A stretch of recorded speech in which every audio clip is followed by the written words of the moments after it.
صاحب الزمان یا صاحب الزمان.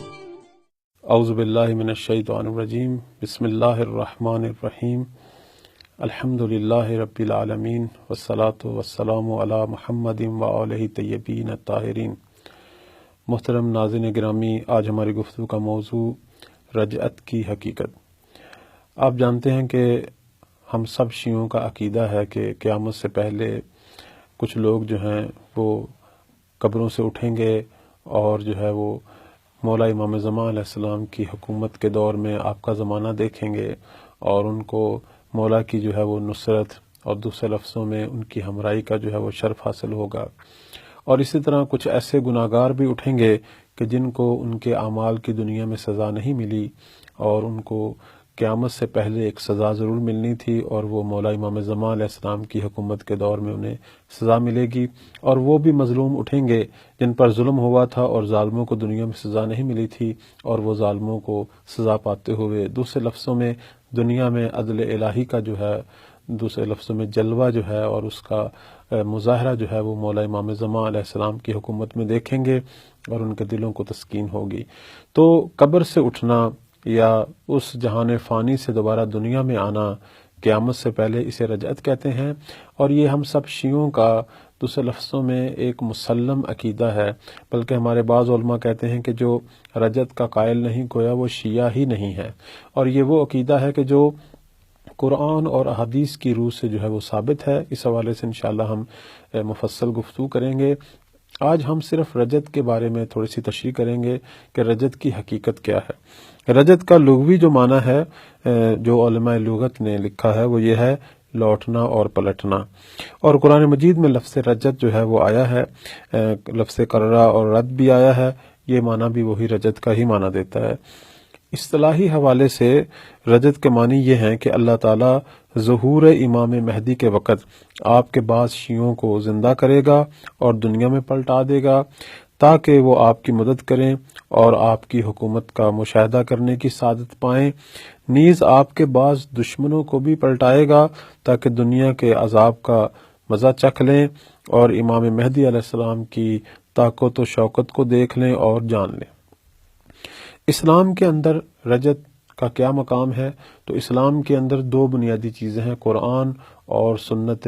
رسول جو اہل بیت علیہم السلام کے ذریعے ہم تک پہنچی ہے. تو قرآن مجید کے اندر کچھ آیات ہیں جو رجعت کی طرف اشارہ کرتی ہیں. بے عنوان مثال آپ کی خدمت میں بیان کروں، سورہ نمل کی آیت نمبر 83 میں اللہ تعالیٰ کا یہ ارشاد ہے، اور اس دن ہم ہر امت کے لوگوں میں سے جو ہماری آیات کی تکذیب کیا کرتے تھے ایک گروہ کو محشور کریں گے، اٹھائیں گے، یہاں تک کہ وہ ایک دوسرے سے ملحق ہو جائیں.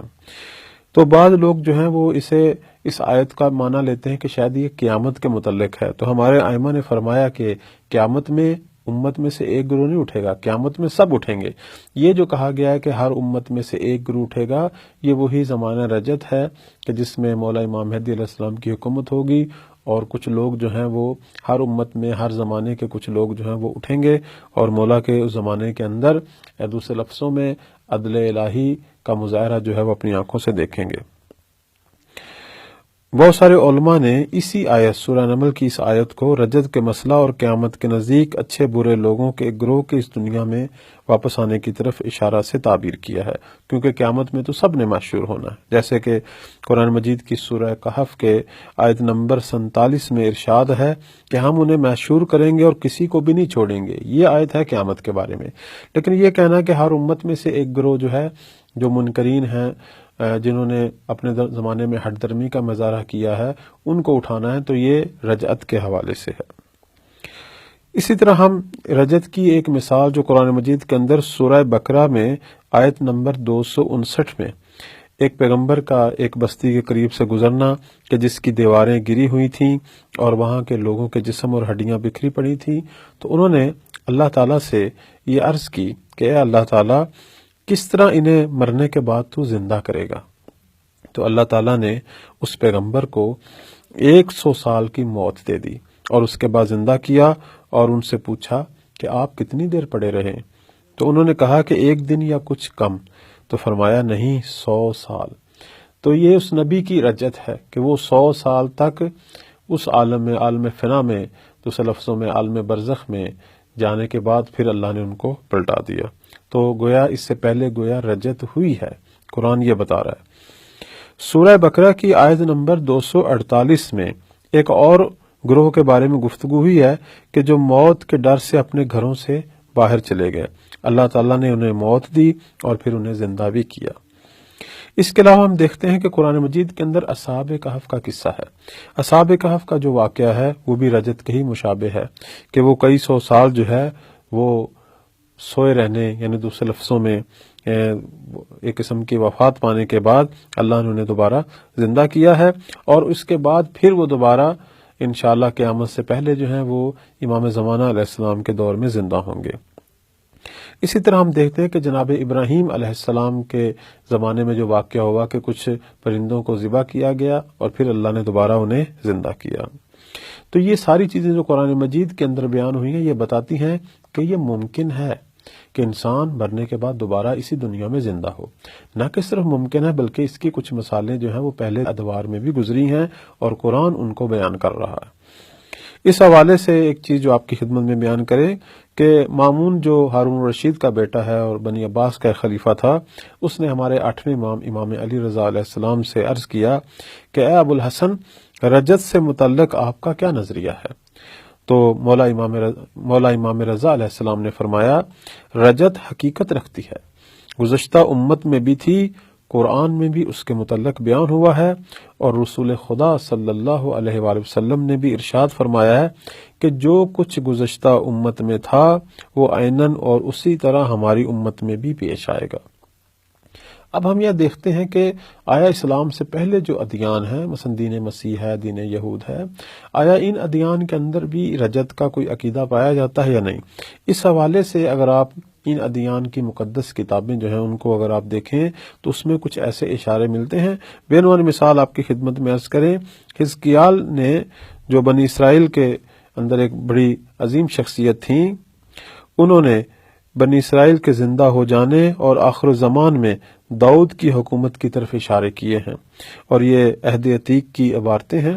عہد عتیق کے اندر جو ہے 27واں پارہ ہے، 21 سے لے کے 27 تک جو جملے ہیں ان میں یہ ذکر ہے۔ اسی طرح دانیال جو پیغمبر تھے انہوں نے بھی کہا کہ آخر الزمان میں وہ جو مٹی میں سو چکے ہیں دوبارہ جاگ اٹھیں گے۔ یہ بھی عہد عتیق کے 12ویں پارے میں 1 سے 3 نمبر تک جو ہے وہ آیت ہے۔ عہد جدید یعنی مسیحی دنیا کی جو کتابیں ہیں، چونکہ یہودیوں کی جو کتابیں ہیں انہیں عہد عتیق کہتے ہیں، اور جبکہ مسیحی دنیا کی جو مقدس کتابیں ہیں انہیں عہد جو ہے وہ جدید کہتے ہیں۔ اس میں بھی قیامت سے پہلے حضرت مسیح کی حکومت اور ان کے آباء و اجداد کے زندہ ہونے کی طرف اشارہ جو ہے وہ موجود ہے۔ تو محترم ناظرین گرامی، انشاءاللہ اس کے بعد والے پروگرام میں ہم بیان کریں گے کہ قرآن اور حدیث کی روح سے اس موضوع پر مزید کیا دلائل ہیں، اور پھر کون لوگ جو ہیں وہ رجت کریں گے اور کیا ہوگا۔ تو یہ بات آپ کی خدمت میں جو آج بیان کرنی تھی وہ یہ تھی کہ رجعت ایک حقیقت ہے کہ جو ہم شیعوں کا البتہ مسلم عقیدہ ہے، البتہ جو دیگر فرقے اسلامی ہیں، جو اسلام کے دیگر فرقے ہیں، وہ شاید اسے اپنا عقیدہ کے طور پر پیش نہیں کرتے، شاید اس کے منکر بھی ہیں، اور انہوں نے اس کو رد بھی کیا ہے، اور رجت کے متعلق آیات کو جو ہے وہ قرآنی وہ قیامت کے متعلق آیات کے طور پر پیش کیا ہے، لیکن یہ بات درست نہیں ہے۔ قرآن مجید کے اندر جب قیامت کا ذکر آتا ہے تو وہاں ہر آدمی کے دوبارہ زندہ ہونے کا ذکر آتا ہے۔ قرآن مجید کسی خاص گروہ کے زندہ ہونے کی بات نہیں کرتا قیامت کے متعلق۔ قیامت میں سب اٹھیں گے، نیک بد سب اٹھیں گے، لیکن یہ جو قرآن مجید میں سورہ نمل کے اندر یہ بیان کیا گیا ہے کہ ہر امت کے اندر سے ایک گروہ کو اٹھایا جائے گا، تو اس کا مطلب ہے کہ یہ قیامت کے متعلق نہیں ہے، بلکہ قیامت سے پہلے ایک بہت بڑا واقعہ ہوگا جس میں ہر امت میں سے، ہر دور میں سے ایک گروہ اٹھے گا، اور وہ گروہ جو ہے وہ الہی عدل کا مظاہرہ جو ہے وہ دیکھے گا، اور اس کے حوالے سے ہمارے ائمہ نے فرمایا کہ یہ ہمارے قائم کے زمانے میں ایسا ہوگا۔ تو اس طرح قرآن مجید کے اندر ایک نبی کے 100 سال کے بعد دوبارہ زندہ ہونے کی خبر ہے، اسی طرح ایک اور قوم کے زندہ ہونے کی خبر ہے، اسی طرح اگر آپ دیکھیں کوہ طور پہ حضرت موسیٰ کے ساتھ جانے والے وہ بنی اسرائیل کے لوگ جنہوں نے اللہ کو دیکھنے کا مطالبہ کیا تھا، اور پھر ایک بجلی کی چمک اور ان کا مر جانا اور پھر دوبارہ ان کا زندہ ہونا، اسی طرح اور بھی بہت ساری ہستیاں جیسے اصحاب کہف. تو یہ ساری چیزیں ہمیں بتا رہی ہیں کہ رجت کوئی نئی چیز نہیں ہے، اس سے پہلے بھی تاریخ میں اس کا تکرار ہو چکا ہے، اور یہ وہ چیز ہے جسے قرآن جو ہے وہ واضح انداز سے بیان کر رہا ہے کہ رجت ممکن بھی ہے اور اس سے پہلے واقع بھی ہوئی ہے، اور انشاءاللہ یہ رجت جو ہے مولا امام زمانہ علیہ السلام کے دور میں بھی ہوگی. اور یہ رجت نہ کہ صرف اسلام کے اندر بیان ہوئی ہے بلکہ دیگر ادیان کے اندر بھی ان کی مقدس کتابوں میں ایسے اشارے موجود ہیں جو یہ بتاتے ہیں کہ یہ عقیدہ جو ہے یہ صرف اسلام کا عقیدہ نہیں، اس سے پہلے جو ادیان حق تھے ان کا بھی یہی عقیدہ تھا. تو ہم یہیں پہ اکتفا کرتے ہیں اور دعا کرتے ہیں کہ اللہ تعالیٰ رجت کرنے میں جو نیک لوگ رجت کریں گے ان میں سے ہمیں بھی قرار دے، اور ہم سب اپنی ان آنکھوں سے مولا کے ظہور کا زمانہ دیکھیں اور اس عظیم دور کی سعادتوں سے مالا مال ہو. السلام علیکم ورحمۃ اللہ وبرکاتہ.